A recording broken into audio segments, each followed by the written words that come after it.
ચાલો વિદ્યાર્થી મિત્રો નમસ્કાર।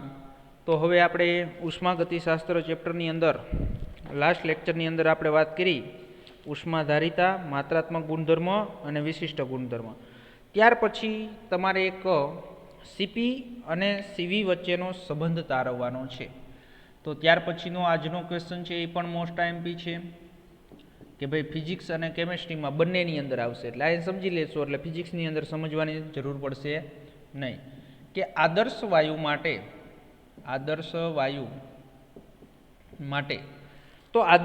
માટે સીપી અને સીવી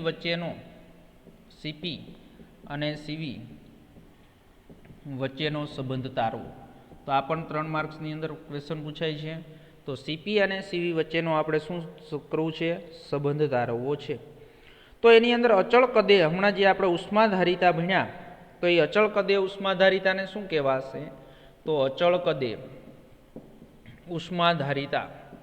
ઉષ્માધારિતા સીને આપણે અચળ કદે કીધું છે, તો સીને કોના વડે દર્શાવી શકાય? સીવી વડે છે, સીવી વડે દર્શાવી શકાય। અને જો અચળ દબાણે હોય, શું હોય? અચળ દબાણે, તો અચળ દબાણે આપણે ઉષ્માધારિતા સીને કોના વડે દર્શાવી શકાય? સીપી વડે દર્શાવી શકાય। તો આના બંને વચ્ચેનો સંબંધ છે એ આપણે નક્કી કરવો હોય તો એના માટે ક્યુ, તો તમને બધાને ખબર જ છે કે ભાઈ ક્યુ ઇક્વલ ટુ શું થશે? તો ક્યુ ઇક્વલ ટુ છે એ સીવી, જો અચળ કદે તમે લખો તો શું થશે? અચળ કદે છે એ ક્યુ, તો ક્યુ એટલે શું છે? ઉષ્મા। તો ઉષ્મા ઇક્વલ ટુ છે એ આપણે હમણાં જે સૂત્ર તાર્યું તો એની અંદર શું હતું? C delta V. તો અચળ કદે હોય તો C V delta T, okay. અને ઇક્વલ ટુ શું લખાશે? તો બધાને ખબર જ છે ડેલ્ટા યુ। અને જો અચળ દબાણે હોય, શું હોય? અચળ દબાણે, તો અચળ દબાણે છે એ ક્યુને આપણે લખવું હોય તો અહીંયા શું લખશું? સી વીની જગ્યાએ સીપી ડેલ્ટા ટી। તો સીપી ડેલ્ટા ટી એટલે શું કહેવાશે? આપણે અહીંયા ડેલ્ટા એચ, શું કહેવાશે? Delta H. તો આદર્શ વાયુ માટે સીપી અને સીવી વચ્ચેનો આપણે સંબંધ તારવવો હોય તો 1 મોલ આદર્શ વાયુ માટે શું કહીએ આપણે? 1 મોલ આદર્શ વાયુ માટે તો 1 મોલ આદર્શ વાયુ માટે છે એ વાયુ માટે આપણે વાત કરતા હોઈએ તો એની અંદર વિદ્યાર્થી મિત્રો ડેલ્ટા એચ ઇક્વલ ટુ શું થશે? તો delta H equal to delta U plus શું થશે? Plus delta PV, okay. હાલો, તો હવે એની અંદર આપણે છે એ શું કરીએ? તો એની અંદર તમને ખબર છે કે ભાઈ 1 મોલ આદર્શ વાયુ હોય તો ડેલ્ટા પીવી ઇક્વલ ટુ શું લખાય? તો ડેલ્ટા એનજી આરટી લખાશે ને? આપણે હમણાં આગળ વાત કરી કે ભાઈ ડેલ્ટા પીવી ઇક્વલ ટુ શું થશે? તો ડેલ્ટા એનજી આરટી, ઓકે। પણ 1 મોલ વાયુ છે એટલે ડેલ્ટા એનજી ઇક્વલ ટુ શું થઈ જશે? 1। તો ડેલ્ટા એનજી ઇક્વલ ટુ છે એ શું થશે? 1। તો આપણે હવે એની અંદર છે એ કિંમત મૂકવી હોય તો આપણે સૂત્ર શું થશે? તો delta H equal to delta you, delta H equal to શું થશે? ડેલ્ટા યુ પ્લસ શું થશે? ડેલ્ટા આરટી, જ્યાં ડેલ્ટા એનજી બરાબર 1 છે, ઓકે। હાલો, તો એની અંદર ડેલ્ટા એચ ઇક્વલ ટુ શું લખાશે? ડેલ્ટા યુ, આર તો શું છે? અચળાંક, એટલે એને આપણે આગળ લઈ લઈએ અને એના તાપમાનમાં થતો ફેરફારને શું દર્શાવશું? Delta T, okay. હાલો, તો હવે એની અંદર આપણે છે એ શું થશે? તો હવે આપણે સૂત્ર જે આવ્યું delta H equal to delta U plus R delta T, તો હવે એની અંદર આપણે ડેલ્ટા એચ અને ડેલ્ટા યુના મૂલ્ય જે આપણે આગળ લખ્યા તો એ આપણે અહીં મૂકી દઈએ તો ડેલ્ટા એચ એટલે શું થઈ જશે? તો delta H equal to CP delta T, okay. અને ઇક્વલ ટુ શું થશે? ડેલ્ટા યુ, તો ડેલ્ટા યુ એટલે શું થશે? સીવી ડેલ્ટા ટી અને પ્લસ શું થશે? R delta T, okay. હાલો, તો હવે આ જે સમીકરણ છે તો એ સમીકરણની અંદર આપણે શું કરશું? તો એની અંદર ડેલ્ટા ટી છે એ તો બધા માટે સામાન્ય છે, તો હવે એની અંદર શું થશે? સીપી ઇક્વલ ટુ સીવી અને પ્લસ શું થશે? આર। તો એની અંદર છે એ સમીકરણ આપણું શું થશે? CP equal to CV plus શું થશે? આર। તો હવે આપણે એને છે એ શું કરીએ? સીવીને આ બાજુ લઈ લઈએ એટલે શું થઈ જશે? તો સીપી માઇનસ સીવી, શું થઈ જશે? CP minus CV equal to શું થશે? આર। તો આ કોના વચ્ચેનો સંબંધ તાર્યો આપણે? સીપી અને સીવી વચ્ચેનો સંબંધ તાર્યો। તો વિદ્યાર્થી મિત્રો આ જ સંબંધ છે એ કોની અંદર આવશે? તો આ જ સંબંધ છે એ આપણે ફિઝિક્સની અંદર પણ આવશે, ઓકે। તો આ પણ 3 માર્ક્સની અંદર ક્વેશ્ચન પૂછાઈ શકે, તો આ પણ તૈયાર કરી નાખજો. હવે આગળ આપણે વાત કરશું ડેલ્ટા યુ અને ડેલ્ટા એચનું માપન. તો એની અંદર વિદ્યાર્થી મિત્રો ડેલ્ટા યુ એટલે આંતરિક ઉર્જામાં થતો ફેરફાર અને ડેલ્ટા એચ એટલે શું થશે તો એન્થાલ્પીમાં થતો ફેરફાર.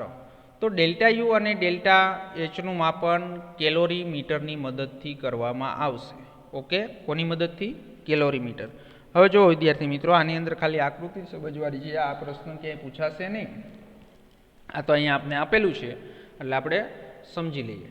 તો એની અંદર આપણે રાસાયણિક કે ભૌતિક પ્રક્રમ સાથે સંકળાયેલા ઉર્જાનો ફેરફાર છે તે પ્રાયોગિક ટેકનિકથી માપી શકીએ છીએ અને જેને છે એ શું કહેવાય? કેલોરીમિતિ કહે છે.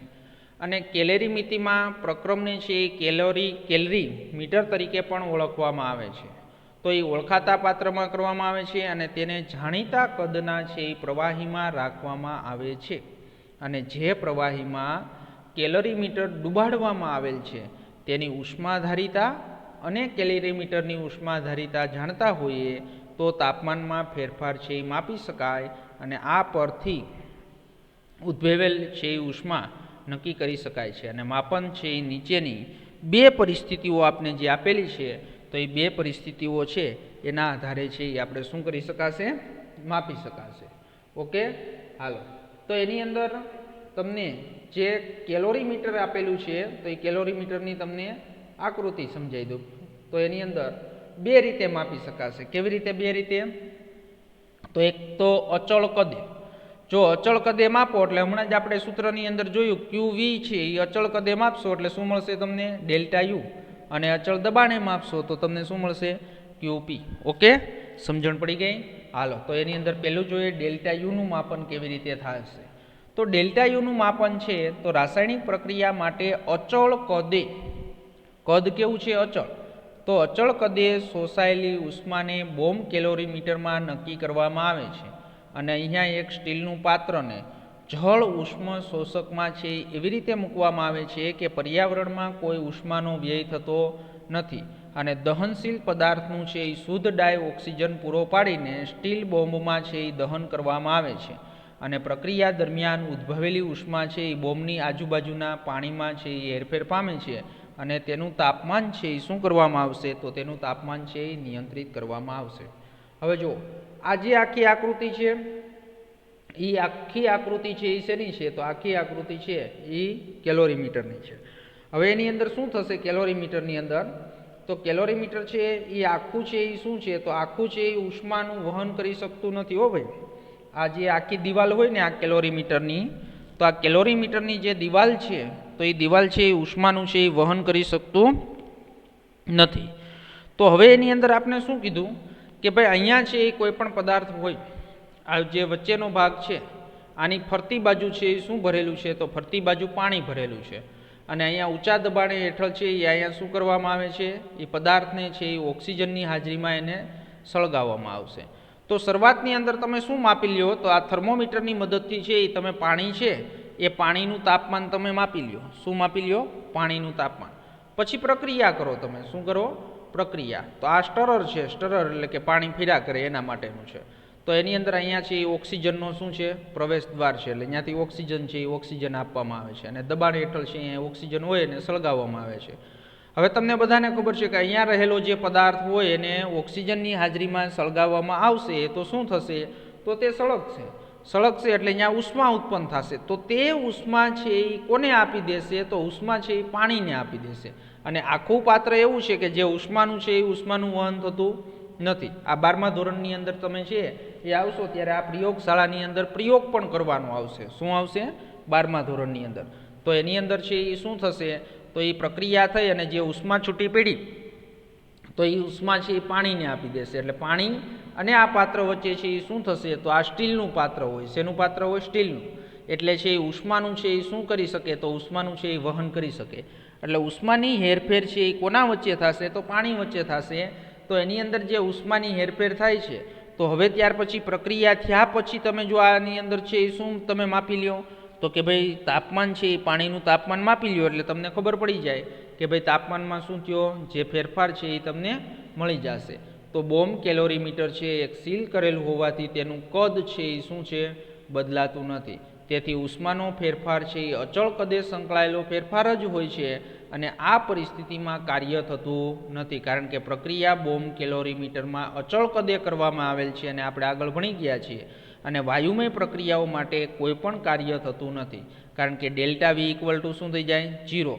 તો પ્રક્રિયા પૂર્ણ થયા બાદ કેલોરીમીટરના તાપમાનના ફેરફારનો અવલોકનને શું કહેવાશે, QVના મૂલ્યમાં છે એ કેલોરીમીટરની છે એ શું કહેવાય, ઉષ્માધારિતાના મૂલ્યનો ઉપયોગ કરી અને સમીકરણ જે આપણે આગળ ભણી ગયા એના વડે છે એ શું કરી શકાય, તો એના વડે છે એ આપણે માપી શકાય. ઓકે, સમજાઈ ગઈ વિદ્યાર્થી મિત્રો આકૃતિ? ખબર પડી ગઈ? તો આ છે એની શું છે, તો ડેલ્ટા યુનું માપન. તો એવી જ રીતે છે એ શું કરવામાં આવે છે, તો અચળ છે એ શું રાખો તમે, દબાણ. તો અચળ દબાણે હમણાં સીપી અને સીવી વચ્ચેનો સંબંધ તાર્યો, એની અંદર તમને કીધું કે ભાઈ જો અચળ દબાણે પ્રક્રિયા થતી હોય તો શું માપી શકાશે, તો કે ભાઈ ડેલ્ટા એચનું માપન થશે. તો એની અંદર અચળ દબાણે ઉષ્માના ફેરફારના માપન સામાન્ય રીતે વાતાવરણ દબાણે જ કરવામાં આવે છે. તો આકૃતિમાં દર્શાવ્યા પ્રમાણેનું કેલોરીમીટરની મદદથી કરી શકાશે. તો આપણે જાણીએ છીએ કે ડેલ્ટા એચ ઇક્વલ ટુ શું થાય, ક્યુપી એટલે અચળ દબાણ.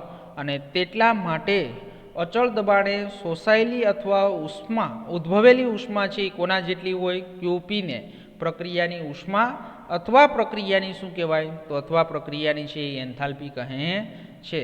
તો ઉષ્માક્ષેપક પ્રક્રિયામાં ઉષ્મા ઉદ્ભવે છે અને પ્રણાલી ઉષ્મા શું કરશે, ગુમાવશે અને પર્યાવરણને આપશે. એટલે આથી ક્યુપીનું મૂલ્ય છે એ ઋણ થશે.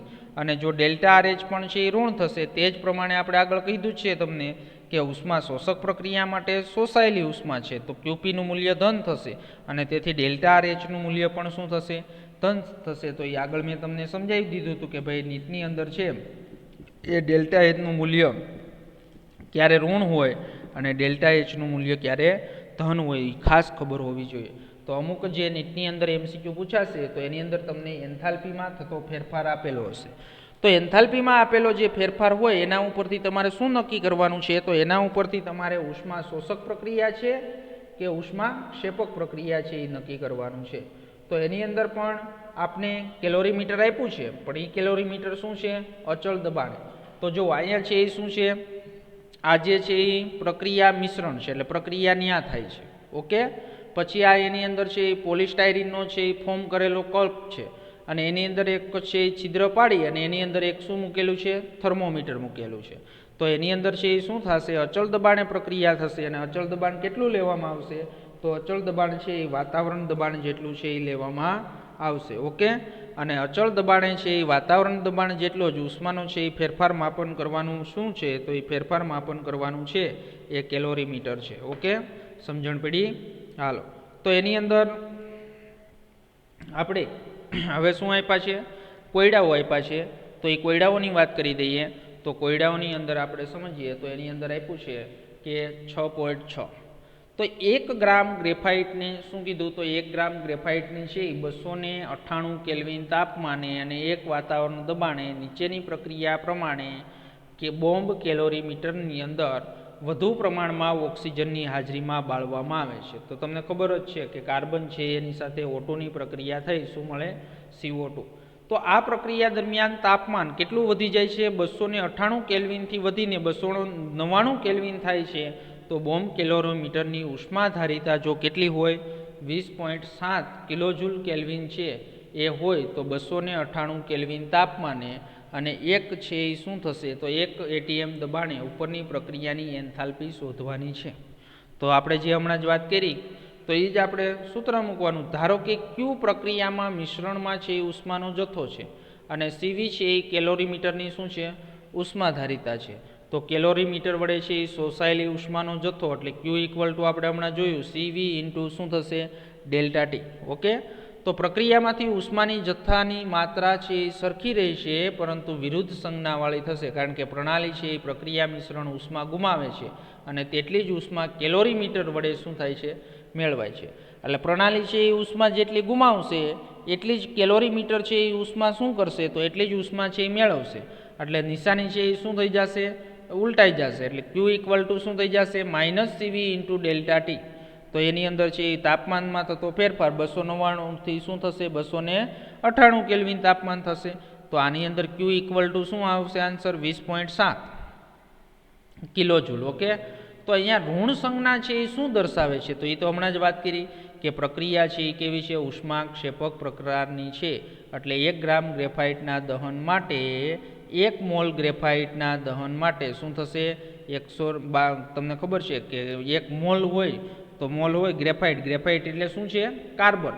તો કાર્બન છે તો એ કાર્બનનો પરમાણ્વીય દળ કેટલો? તો કાર્બનનો પરમાણ્વીય દળ 12. તો 12 ગ્રામ છે એ શું થશે કે 1 મોલ, તો 1 મોલ એટલે શું થશે 12 ગ્રામ. ઓકે, તો એની અંદર છે એ 12 ગુણ્યા શું કરી નાખો 20.7 એટલે 1 મોલ કાર્બનનો તમને આન્સર મળશે. તો એ શું થશે કે માઇનસ છે એ માઇનસ 2.48 ગુણ્યા 10⁻²કિલો જૂલ મોલ જેટલી મોલ ઇન્વર્સ જેટલી થશે.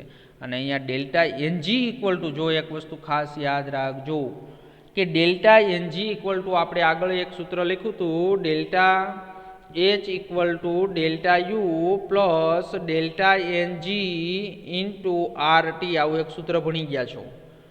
હવે એની અંદર અહીંયા ડેલ્ટા એનજી ઇક્વલ ટુ 0 થઈ જાય એટલે આ આખું પદ છે ડેલ્ટા એનજી આરટી ઇન્ટુ 0 થઈ જશે. તો અહીંયા ડેલ્ટા એચ ઇક્વલ ટુ શું થઈ જાય ડેલ્ટા યુ. ઓકે, તો એની અંદર અહીંયા તમને ખબર હોવી જોઈએ ડેલ્ટા યુ અને ડેલ્ટા એચના મૂલ્ય સમાન છે. એટલે અહીંયા છે એ આપણે ડેલ્ટા યુ શોધવાની જરૂર નથી, કારણ કે અહીંયા છે એ ડેલ્ટા એનજી ઇક્વલ ટુ શું થઈ જશે 1. ઓકે, તો એની અંદર ઉષ્માધારિતા ઉપરથી તમને શું શોધવાનું કીધું હતું એન્થાલ્પી કેટલી થશે, અને આપણે અહીંયા આંતરિક ઉર્જામાં થતો ફેરફાર પણ મેળવી લીધો.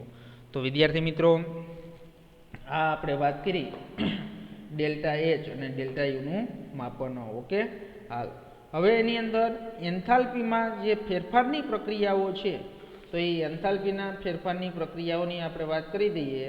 તો એન્થાલ્પીના છે એ ફેરફારની પ્રક્રિયા તો એ તો બધાને ખબર જ છે કે ભાઈ એન્થાલ્પીમાં થતી જે ફેરફારની પ્રક્રિયા છે તો એને શું કહેવાય?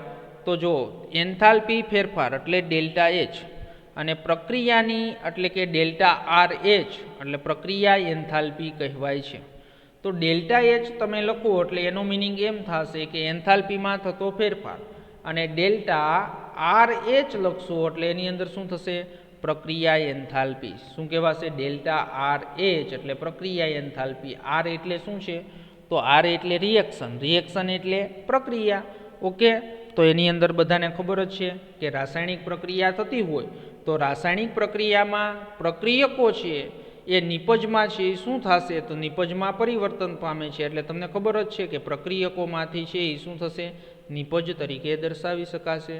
તો પ્રક્રિયા સાથે સંકળાયેલા એન્થાલ્પીના ફેરફારને શું કહેવાય? પ્રક્રિયા એન્થાલ્પી કહેવાય છે. પ્રક્રિયા સાથે સંકળાયેલ એન્થાલ્પીના ફેરફારને પ્રક્રિયા એન્થાલ્પી કહે છે. તો રાસાયણિક પ્રક્રિયા માટે એન્થાલ્પીના ફેરફારની સંજ્ઞા હમણાં જ તમને કીધું ડેલ્ટા આર એચ સંજ્ઞા વડે દર્શાવાય છે. તો delta R H equal to સૂત્ર લખવું હોય તો શું લખાય? નિપજોની એન્થાલ્પીનો સરવાળો માઇનસ પ્રક્રિયકોની એન્થાલ્પીનો સરવાળો. ઓકે, સરવાળો એટલે શું થશે? સિગ્મા એઆઈ એચ નિપજો, અને અહીંયા બી શબ્દ વાપરો છે તો સિગ્મા બી આઈ એચ પ્રક્રિયકો. ઓકે, તો સિગ્મા નિશાની છે એ કોના માટે વપરાય છે? સરવાળા માટે વપરાયેલી છે. એઆઈ અને બીઆઈ અનુક્રમે, જો એઆઈ છે એટલે શું થશે નિપજો, અને બીઆઈ એટલે શું થશે પ્રક્રિયકોના છે એ પ્રક્રિયકોના સંતુલિત રાસાયણિક પ્રક્રિયામાં તત્વયોગમિતીય ગુણાંક છે. તત્વયોગમિતીય ગુણાંક એટલે મોલ સંખ્યા. એ હમણાં તમને અહીંયા ઉદાહરણ આપવું એટલે સમજાઈ જશે. તો ઉદાહરણ તરીકે એક નીચેની પ્રક્રિયા લઈએ એટલે તમને ખ્યાલ આવે કે ભાઈ જો CH4નું ઓક્સિજનની હાજરીમાં દહન કરો તો CO2 અને શું મળશે આપને? H2O. તો હવે આ સમીકરણ છે એ મારે એને લખવું છે તો કેવી રીતે લખાશે? તો એની પણ વાત કરી દઈએ કે ડેલ્ટા આર એચ શું થશે? તો ડેલ્ટા આર એચ એટલે શું થાય કે ભાઈ પ્રક્રિયાની છે એ એન્થાલ્પી, તો નિપજોની એન્થાલ્પી માઇનસ પ્રક્રિયકોની એન્થાલ્પી એટલે શું થશે? નિપજોની કુલ એન્થાલ્પી માઇનસ પ્રક્રિયકોની કુલ એન્થાલ્પી. તો નિપજ તમને ખબર છે એ નિપજ શું છે? CO2 અને H2O. તો એની અંદર જો એની મોલ સંખ્યા તમારે લેવાની છે તો અહીંયા CO2 ની એન્થાલ્પી H લખેલું છે. ઓકે, તો H એમ લખેલું છે તો એમનો મિનિંગ શું થાય? Molar enthalpy. શું થશે? Molar enthalpy. પણ CO2 ના 1 મોલ છે એટલે અહીંયા 1 અહીંયા લખવાની જરૂર નથી, પણ H2O ના જો કેટલા મોલ છે પ્લસ 2 મોલ છે એટલે અહીંયા શું લખ્યું 2HMO H2OL. ઓકે, હાલો તો માઇનસ છે એ શું થશે તો HMCH4G અને શું થશે 2HMO2G. ઓકે, તો આપણે બધાને સમીકરણ લખતા હાલો. તો જ્યાં તમને હમણાં કીધું HM છે એ શું છે મોલર એન્થાલ્પી છે. તો એન્થાલ્પીમાં થતો ફેરફાર છે એક અગત્યની રાશિ છે અને ઔદ્યોગિક રાસાયણિક પ્રક્રિયાનું અચળ તાપમાન જાળવી રાખવાની જરૂર પડે ત્યારે આ રાશિનું જ્ઞાન જરૂરી બને, જેથી ગરમી આપવી કે ઠંડુ પાડવું તેનું આપણે શું કરી શકાય આયોજન કરી શકાય, અને તાપમાન પર આધારિત સંતુલન અચળાંક ગણવા માટે પણ છે એ તેની જરૂર પડશે. ઓકે, હાલો તો વિદ્યાર્થી મિત્રો આ આપણે છે એ વાત શું કરી તો એની અંદર આ જે છે એ આપણે એન્થાલ્પી છે તો એ પ્રક્રિયા એન્થાલ્પી છે એ સમજ્યા. તો હવે આપણે પ્રક્રિયાની પ્રમાણિત એન્થાલ્પી, કલા રૂપાંતરણ દરમિયાન ફેરફાર થતી એન્થાલ્પી છે તો એની વાત કરવાની છે. તો એ બધી પ્રમાણિત સર્જન એન્થાલ્પી, તો આ બધા જ હવે જે આપણે ટોપિક ભણવાના છે તો એ બધા જ વ્યાખ્યાઓ પ્રકારના ટોપિકો છે. એની અંદર એની વ્યાખ્યા આવશે, એના ઉદાહરણો આવશે, વ્યાખ્યા આવશે અને ઉદાહરણો આવશે. જ્યાં ઠેઠ ગિબ્સ ફ્રી એનર્જી આવશે ત્યાં સુધી આપણે વ્યાખ્યાઓ અને એના ઉદાહરણો છે એ ઉદાહરણોની આપણે વાત કરવાની છે. હાલો તો વિદ્યાર્થી મિત્રો અહીંયા સુધી છે એ કમ્પ્લીટ છે, એ કમ્પ્લીટ તૈયાર કરી નાખજો. આવતા લેક્ચરની અંદર આપણે પ્રક્રિયાની પ્રમાણિત એન્થાલ્પી ભણશું અને કલા પરિવર્તન છે રૂપાંતરણની વાત કરીશું. ઓકે.